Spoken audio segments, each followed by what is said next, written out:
Message delivered at the centenary celebration at Madras on 24th February 1973. We have assembled here on a very auspicious occasion to celebrate the birth centenary of our great master Samartha Guru Sri Ramchandraji Maharaj of Fatehgarh UP.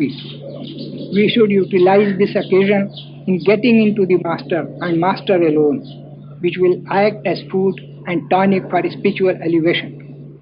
Remembrance should be in a way that we feel the thought of remembrance oozing out from the objects everywhere.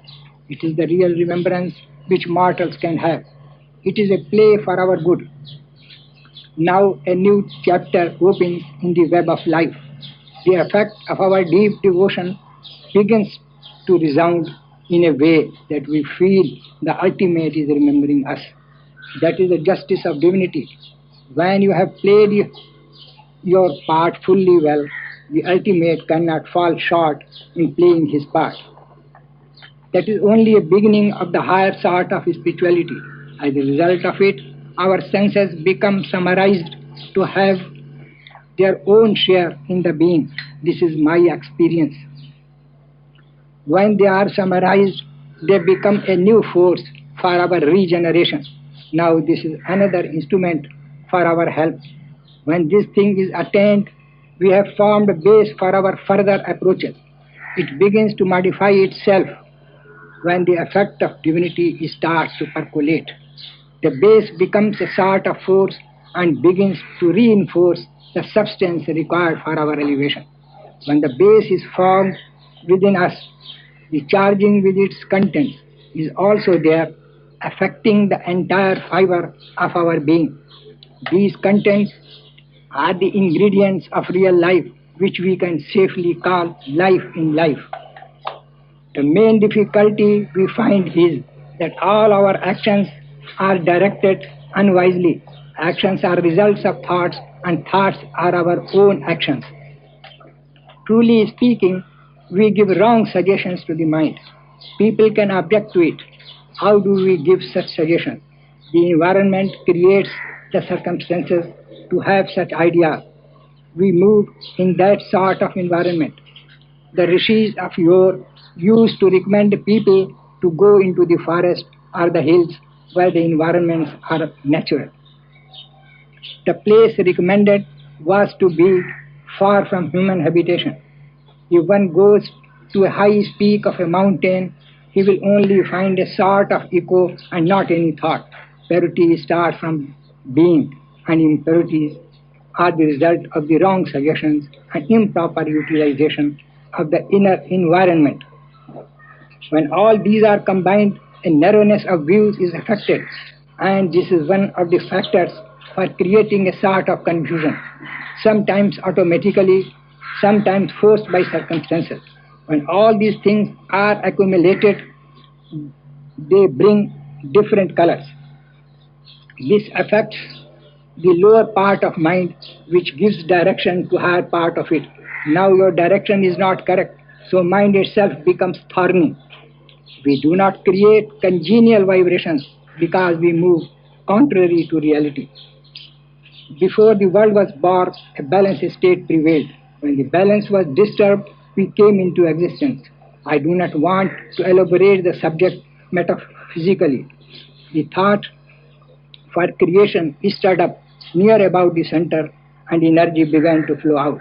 What was that? That was the first mind, pure and simple, and that has woven all our frame and structure. It brought purity with it, which is still maintained.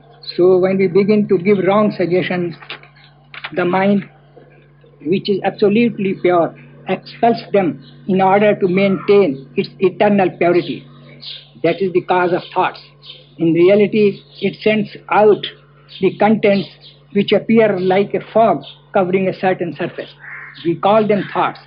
When we are attentive to the thoughts, their power develops. If any of you breathe the divine thoughts, mind will grasp it and will not eject them, because it is the real nature of mind, since it has come from the real artery. If a man wants to work out the problems of his life easily, he should give right suggestions to the mind. It is the condition which comes by practice and proper molding of oneself. It is very easy to remain in one's own condition, which is divine.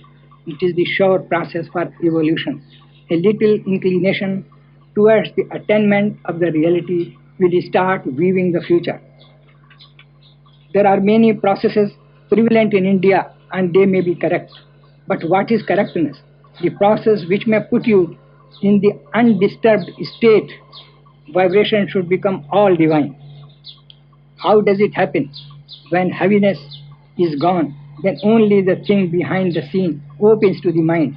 If any of the methods brings about desired result, it is genuine, right and natural. Out of so many methods, you have to seek one for yourself, which may bring out this state. If you are really trying for that and have got a real master, the things become very easy and good deal of time and effort is saved. People can ask how to get such a master. As an answer to it, I can safely say, how can one get such a disciple who may follow what is said above? I must say, for entering into the vast ocean, swimmers and swimming both are needed. So swimming is the part of the swimmer, and to teach swimming is the part of the master. We can get such a master as can lead us to the extent of his approach if we follow him earnestly. But really speaking, such a master is required as may be able to ferment us by his divine power. There are stages in the cosmic regions which we have to cross, and indeed we proceed to a certain length. Afterwards, the power of the Abhyasi fails to get at the subtle force. It is very difficult to cross it unless and until a push is given to the next step, and that is the master's work. I have come across many a person who argues with that in him which is not in himself. Some also say they have made their conscience as guru or master, but I am sure they have not made conscience as their guru, but their own ego. The conscience is described in the Shastras is made of four things: manas, mind; chit, deeper conscience; buddhi, cognition; ahankara, ego. If all these become perfectly purified, conscience will give you only correct signals. After the purification of these things, there come the higher powers, and at the same time, purity has now begun all round. I hope people will excuse me if I add a little more in the context that incorrect way of worship will lead you to the incorrect result. We all desire for realization, but have no yearning for it. I pray that we all return to our original condition and see the difference between the earthly and the heavenly life.